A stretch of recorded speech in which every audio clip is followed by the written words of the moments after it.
Nerd morning, everyone. My name is Jeremy, and this is the Nerd Morning Show. I just updated my reading list for 2025. It is August, and I've needed to update that list for a little bit, and I've hit 140 books this year. Now, this does not include graphic novels or manga or things like that. These are specifically my novel list. And so I was really pleased with that number, and I love big epics. And I thought to myself, let's talk about a couple of the bigger book series that I loved, that I'm excited that I had read or reread this year. I honestly returned to some of my favorite books over and over again. They're like my best friends, and I just can't help but getting excited about reading and rereading them. So the first series is the Dresden Files series. This is urban fantasy. This guy is like a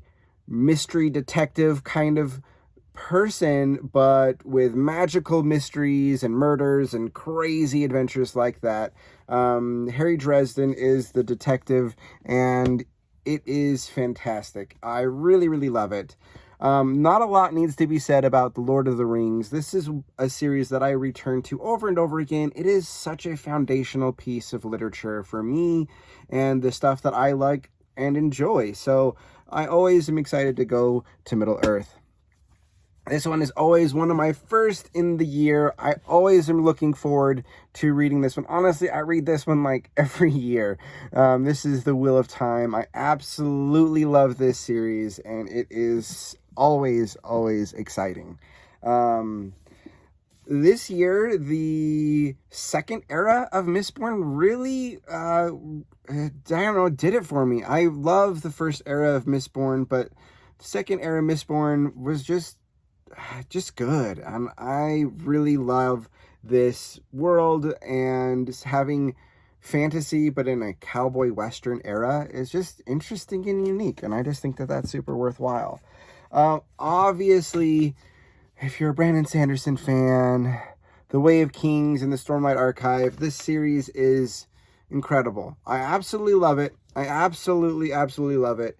I feel like this, one of its more powerful things is it talks about, facing mental health crisis, struggles, things like that, and using some of those type of battles to make you successful, make you special,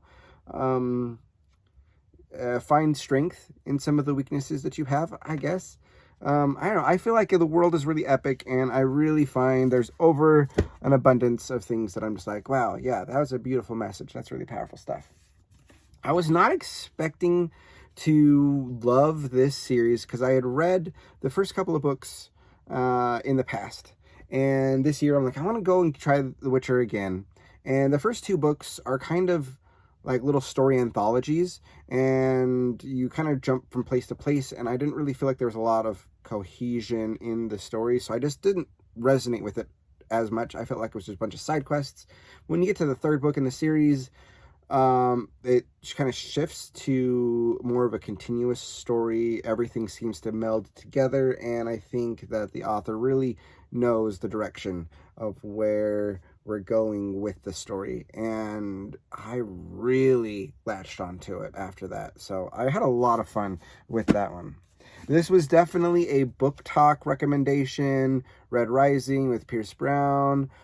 I really enjoyed it. I've read the first 3 so far in the series, and yeah, that was cool. It was a